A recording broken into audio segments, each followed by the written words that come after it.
What's going on, y'all? Welcome to the channel. This is Parker Houston here. If you're new here, I'm Myrtle Beach's only YouTube golfer currently playing all the courses in the area. I'm enjoy doing it, but I wanted to take some time and to go over my golf background. Really take a little bit of time to brag about myself. I'd figured this would be a great platform to do it. Why not? I've never really talked about my golf background, and I wanted to do that today. So. Yeah, go ahead and hit that subscribe if you hadn't. I appreciate it, and we'll get right into my background. I was born in 1989 in Greensboro, North Carolina.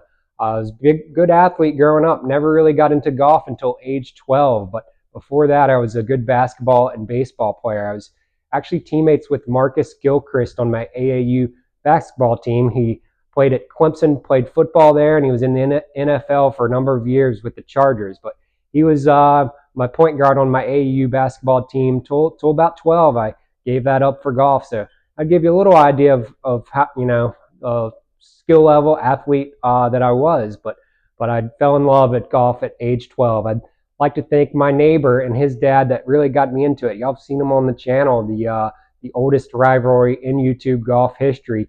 That was Will Bowman and his dad. They got me into golf. I probably wouldn't be here today if it weren't for them. So age 12, I'd picked up the club. Maybe a time or two before that, but fell in love that summer.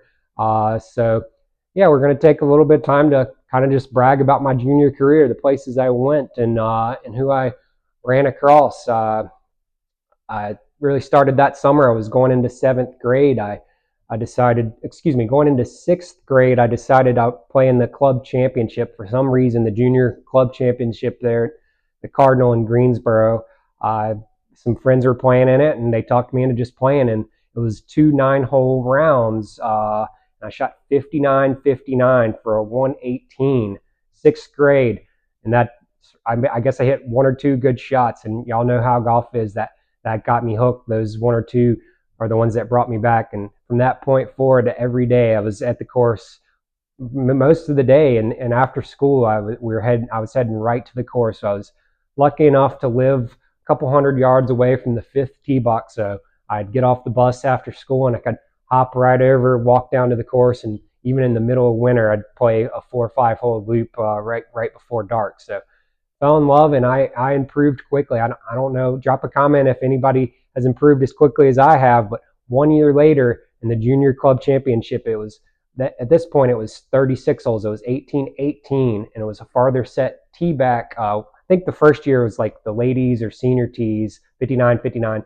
1 year later, heading into seventh grade, it was the white tees, shot 75-69, and won the junior club championship by over 30 strokes. I think mid 80s was second place. So I've never heard of improving from a 118 to a 69 in 1 year. So I improved quickly. I was saying, I was a good athlete, and at that point it was just something snapped, and I was in love. It was a lot of tournaments after that. I was 12 years old, and I think my first tournament outside of the club championship was maybe like 2 years later. I was probably 14. I started playing in tournaments. Actually, almost qualified for the AJGA. It's now the FootJoy in Greensboro, but I think it was called the Chrysler Junior. Missed that by 2 strokes as like a 13-year-old, maybe 14. So I got really into it at that point. That got me going, and played 2 years at Northwest Guilford. State championship there. My second year as a sophomore, state team championship when I finished all state, tied for fourth. But fast forward to 1 year before that, we played against Webb Simpson. He was a senior, and our state championship was at Pinehurst #2. So I didn't play directly with him, but that was probably the first time I ran across in the tournament a really good player, and got the juices going there at Pinehurst #2. Pretty incredible to have a state championship there. But next year, my sophomore year, 2005, finished fourth individually, tied for fourth. We won it. I think we set at the time had the second lowest score in like 70-year history. And I might flash this on the screen if I can find it. But yeah, that was one of my first big accomplishments in a junior tournament. And I started playing on the Eastern Junior Golf Association, which isn't around anymore, but it was a pretty good junior circuit. Played a lot in Pinehurst. I was the player of the year when I was 14, 15. I think I won maybe like 5 out of 15 tournaments and a second in a few others. I guess you could say, a dominant player that year. And then that was, local tour, and I started going into a little more regional at 15, 16, and I transferred schools. As you probably don't know, I didn't have very good grades, so I transferred schools, and where my neighbor Will Bowman, he did the same thing, transferred schools to where his dad worked at Forsyth Country Day, and the very next year, after the first state championship, won a state championship there at Forsyth Country Day, and ran across Chesson Hadley. He won the state championship, and I finished 2 strokes back of him, tied for fourth. I think Will Chesson and Henry Zaytoon were in a 3-way playoff, and I whipped a long birdie putt on the final hole to get in that playoff. But that was my second state championship back to back, and it was another all state. So I was 2 fourths in a row. At this point, we're in 2006. I'm 17 years old, and that got me going playing in bigger tournaments, AJGAs. My first AJGA was the following summer, but another highlight of that year, 2006, finished third in the North-South Junior at Pinehurst Resort. Lee Bedford won it, played on the Corn Ferry for a number of years. I think I was 1 or 2 under for 3 rounds at Pinehurst Resort. Got me some attention there and got me some AJGA points. And I did play in a lot of junior tournaments. At most of 15 to 18, I was probably top 10, top 20 ranked in the state of North Carolina. But 2006, I tried some AJGA qualifiers. Hadn't yet played in an AJGA. Didn't get in that, but 2 state team titles, lots of local tournaments. I won the J.M. Bryan Jr. at Bryan Park, and some other local tournaments, smaller tournaments, and it was advancing, getting into regional tournaments. I forgot to mention late 2006, the end of the summer, we qualified for the Junior World Championship at Torrey Pines in San Diego that Tiger Woods won a bunch of times. That was quite a treat, quite a trip. Probably at the time was the biggest tournament I'd qualified for. So, man, good memories heading out there. So fast forward to 2007, which would have been my junior year of high school. Yes, I did do 5 years of high school, but my junior year, I won what was the TW Junior Memorial. It was maybe 15 teams. It was a high school junior tournament. It was in upstate South Carolina. It was probably at the time was my biggest win. It was 15 times like 5 or 6 guys. It was a pretty big field. It was really poor weather, and I the scores weren't great. I think it was 74, 75, but it was 40, 45 degrees and windy. So that got me some attention. That got me some more points, and I didn't do quite my best that year in the state championship. I was still all state. I think I finished like 7th, so it was 3-time all state. But the big tournament was 2007 that got me on the map, got me attention from college coaches. It was an AJGA, but just before that, I'd almost won the AJGA at Treyburn. It was in April. At the time, I thought I had the lead going into the final hole. I doubled the final hole and ended up losing by 3. Thought I was tied or had the lead going into that final hole. The photographers all over me and such, but the pressure got a little bit to me, but that got me into the AJGA Ringgold Junior Classic, June 4th through 7th, 2007. It's near Chattanooga, Tennessee. I think they still host an AJGA there, but it was right after I played very, very poorly the week before in a pro junior tournament at TPC Wakefield. It ended up getting rained out, but I would have been low 80s, and then I went straight to high school final exams, and for 2 or 3 days after final exams, I show up in Ringgold. No practice round. I did play there the previous year, but no practice round. I had a brand new Yes Tracy putter, and I made everything.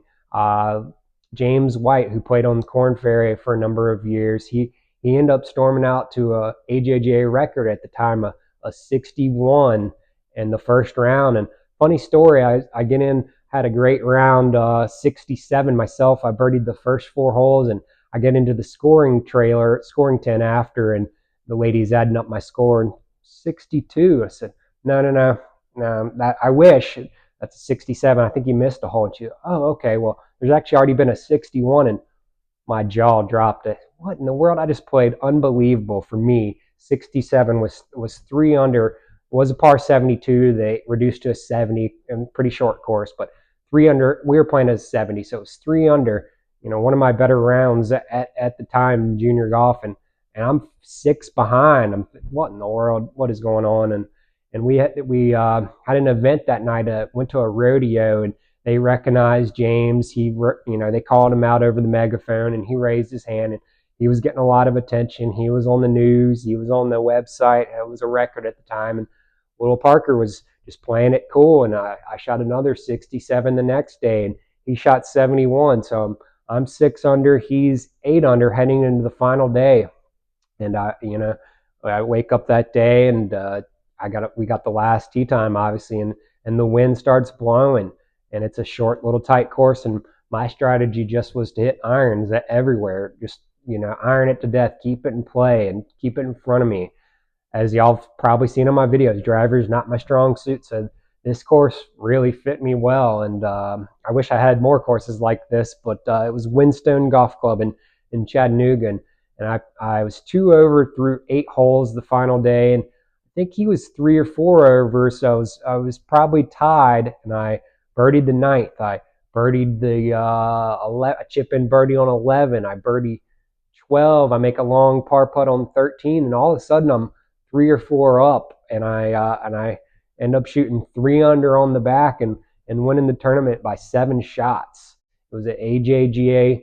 I was 8 under, 67, 67, 68. And that put me on the map, got me a lot of attention after that from college coaches. I got an email from Stanford, and which was the top, the best email I think I got, but UNC and NC State and quite a few others. But fortunately, I didn't have great grades, so a lot of those kind of dismissed me at that point. But that got me into the AJGA Invitationals, the majors that summer, and the first of which was at Forest Oaks, where the Wyndham Championship used to be. The second was at Ohio State's course, the Rolex Tournament of Champions. And then it got even better. I played 2 more PGA Tour courses at, I think it was called the HP Boys Junior, was at Bay Hill, and then got in the Junior Players at TPC Sawgrass. So that was quite a summer there as well. And it was those tournaments, those invitationals, that we got paired up and met and played in the same group with Patrick Reed, Jordan Spieth, Harold Varner, just to name drop a couple. And that was where I peaked out pretty much, unfortunately. But everyone's got to peak at some point. But 8 under for 3 rounds, that was pretty top notch. So ended up going to Kennesaw State in near Atlanta, Georgia. It was D1, had a really good scholarship there. It was kind of a mid-major. And after that AJGA, I think I was ranked as high as 40th in the AJGA rankings, and maybe 6th or 8th in my class, 2008 in North Carolina. But that really was the week there, and had some other good tournaments before that and after that, but never did top out from that. And landed at Kennesaw State, and things didn't go my way. I got into partying a little too much, and not not grinding on my golf game, which you have to do. But college was fun. Everybody likes to enjoy themselves, and I just enjoyed myself a little bit too much, I guess. So things didn't quite work out there at Kennesaw State for me, and ended up transferring to UNC Pembroke. And Pembroke, North Carolina was Division II, and had a great first semester there. I tied my personal lowest ever round, is actually shot it 4 times, but 66 in the very first round of the very first tournament at Pembroke. It was a one-day 36-hole tournament, shot 66, 72, finished third, I believe it was third, which ended up being my best college event ever, 2 shots behind winning, which maybe this is a precursor of things to come, but actually shanked a ball in the 35th hole and made double bogey. I had reached 8 under, which was the winning score with a short par 4 and a par 5 to play, but didn't work out for me. Still, that was my best college finish there, 66-72. And at that point, we were the 5th ranked Division II program in the nation, and we had a great second tournament, I think, as well. I think I played pretty well, and I was thinking we were going to be a powerhouse, and we were. But I slowed down a little bit, and we had a great team though for 2 or 3 years. Jordan Waller was the best player on our team. I wasn't the best. I was usually 3, 4, 5 guy there. I continued my partying ways, but didn't have to quite practice and grind as much as Division II. The competition's still very good, but not as good as a high-level Division I. But I definitely enjoyed my 5 years in total in college, 4 years at Pembroke. I did redshirt 1 year. The year I redshirted, we made not a great look for me, but the team made the national championship that year. And I knew we were going to be stacked that year. Some guys were peaking and playing a lot better in the summer before. So I thought that was a good year to redshirt. I knew I was going to be there to finish my degree as well as taking it slow, like 12 credits per semester. So I redshirted that year, which would have been like 2011, 2012. The team made the national championship. And that was great for the program, and I was really excited. But I finished up there in 2013. I was probably like the second best player my last year there. I think I had like 5th that fall. Was my second best college event. It was 68-73 in Tennessee. And I think one of my other better finishes was like around a 15th in the conference championship, which we had the best conference in Division II. Georgia College and State and Berry and most of the top Division II teams were in our conference. Clayton State, where Will Wilcox, he was on the team there when I was playing. They were in our conference, so I had like a 15th. My final college event, I made a 15-footer for par, raised the putter as my whole team was right there. That was a good way to go out. That was at Callaway Gardens in Georgia. So that was spring of 2013, and then I went 8 years without playing a competitive event. Just kind of lost the love for it a little bit. Moved down here to Myrtle Beach. I met my wife Danielle, and golf took a little bit of backseat. Competitive golf. I was young graduate, didn't have a lot of money. Competitive golf's expensive, so parents weren't paying for stuff. So competitive golf took a backseat for really 8 years. I started working in the golf industry and just didn't fell out of love with it a little bit. But we'll fast forward all the way to 2021. I decided to play in a couple more tournaments. I played in the State Am, the South Carolina State Am qualifier, and this was actually 3 years ago. Hard to believe where my game is now, but 3 years ago I finished 3rd out of like 110 guys in the State Am qualifier. Shot a 1 under 70 and made the State Am that year. Didn't play great in the State Am, but 76, 79, missed the cut by 3 or 4, but I almost made the U.S. Mid-Am that year as well. I think I missed a playoff for that by 2 shots. So, all right, y'all, it's me. I'm back like 6 hours later in a different outfit. I forgot an important detail. It came to mind when I was playing golf earlier today. Back, in 2021, I was talking about my performances there.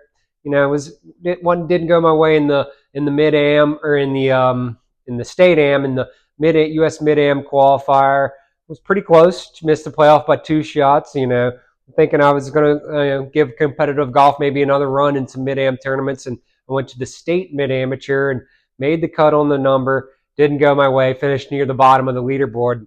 At that point, I was still am and was a huge Bryson guy. Bryson was my favorite player, still is, but at that point he was going through his long drive phase. So what do you think I did? I went into a long drive phase, and that is kind of where I'm going to blame the downfall in my game. I was probably a +1 at the time, and I didn't even hit the course or play golf for 8 months at least, and all I did was go to the range 2, 3 times a week and pound 100 drivers probably as hard as I could. I bought a long driver, a monitor, and gave long drive a run, and I got pretty good at that, but not nearly good enough to go pro or anything or make anything. It was fun while it lasted.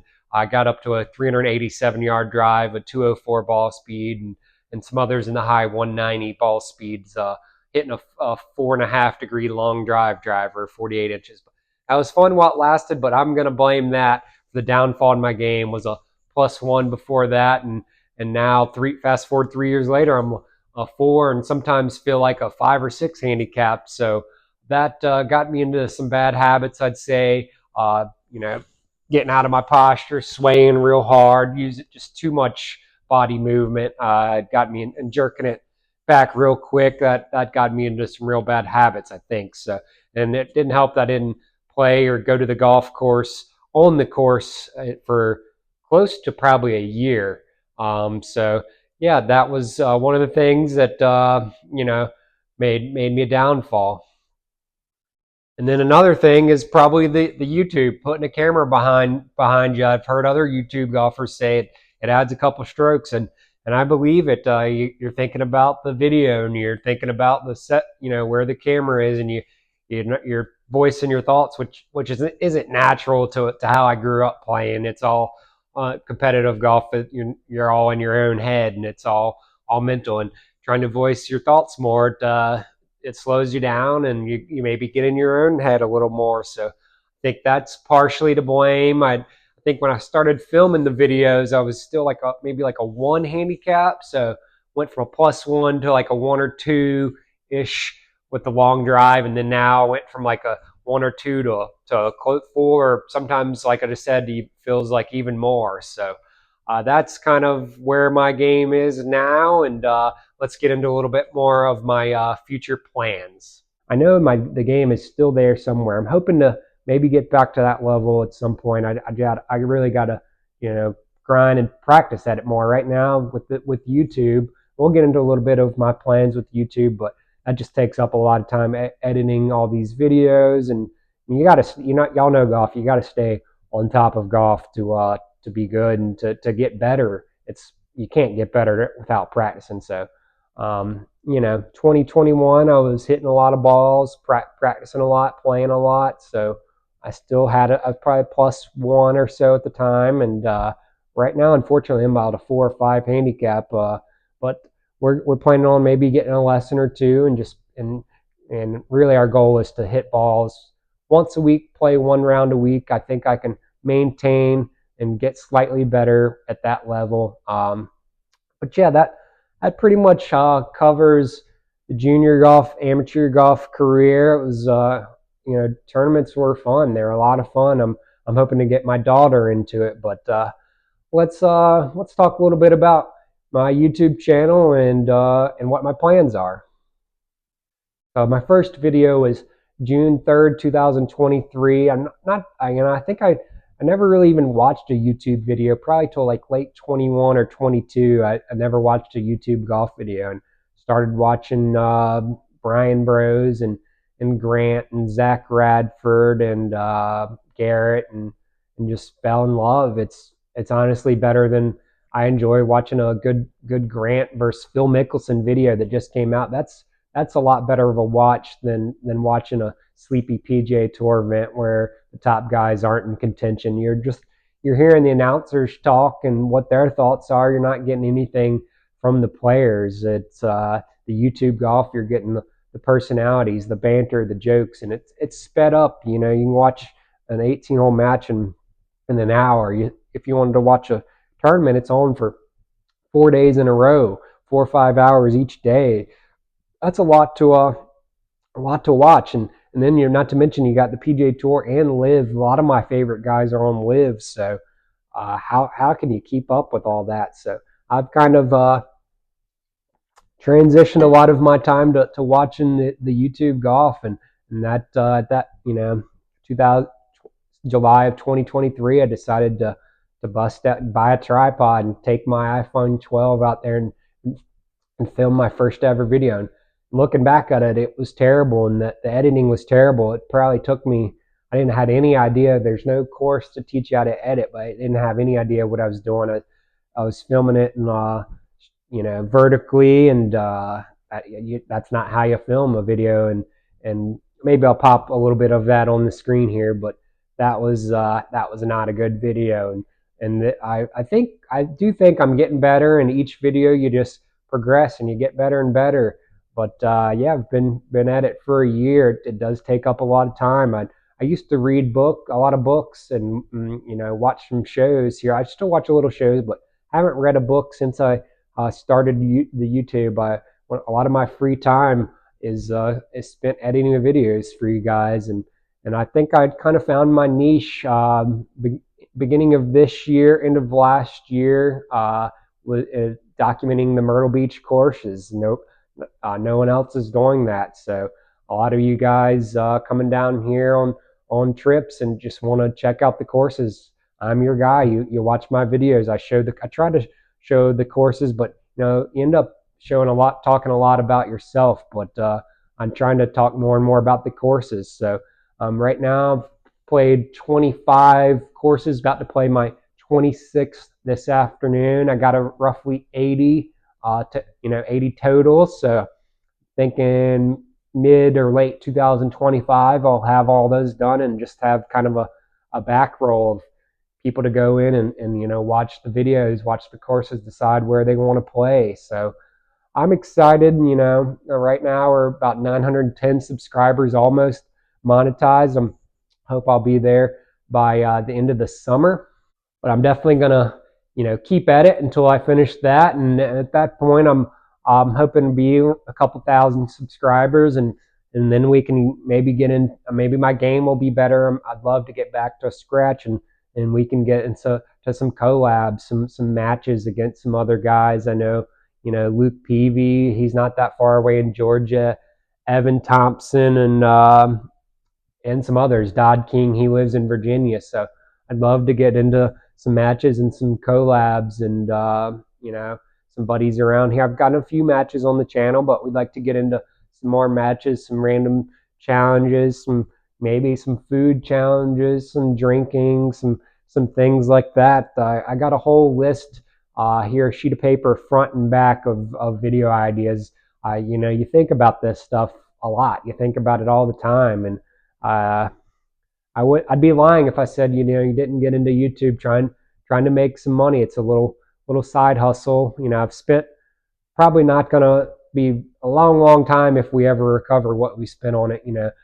The way I look at it though, I'm going to be playing these rounds of golf anyways, so can't really put that into the cost. But besides the rounds of golf, I hadn't spent a crazy amount of money. A couple tripods, some microphones. Hadn't been that crazy. It's just a lot of time. If you count time is money. I've spent a lot of time, so maybe one day we'll make it back. Maybe we can get into some merch, have some some sponsorships. So that'd be great. If you're out there watching this, the DMs are open. But yeah, that's kind of the plans. My daughter, she's about to be 2, so hoping to get her into some random videos and challenges, and start maybe videoing her tournaments. And I don't know if it's going to create her own channel, if she'll be probably start out on mine. But that's in the plans to get her into it, and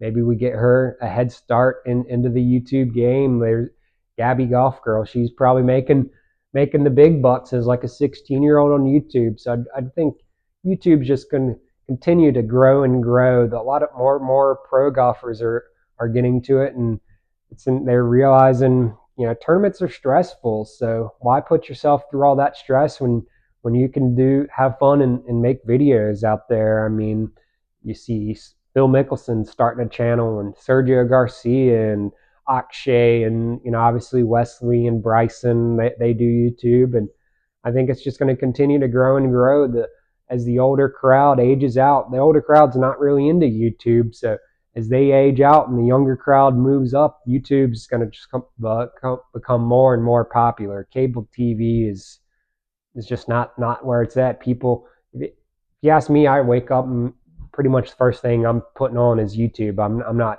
We don't even have cable. I have YouTube TV, but I do consider that kind of my cable. But I'm not really turning that on during the day, during the week, unless a golf tournament's on or sports games. So YouTube is going to continue to go up, and hopefully maybe one day we start making, maybe we turn it into our full-time job. I don't know. It's probably a long shot, but maybe it happens. But yeah, I think that pretty covered a lot of it. My golf story, who I am.